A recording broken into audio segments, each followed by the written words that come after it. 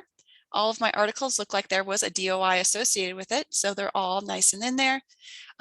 It does look like they're hyperlinked without the HTTPS, so I would have to add the S in. But honestly, I can copy it to my clipboard, go paste it in my Word document. Just makes it a little bit easier for me. If I decided, oh, APA wasn't really what I wanted, I really needed Chicago, that's fine. I could go ahead and change it over to Chicago.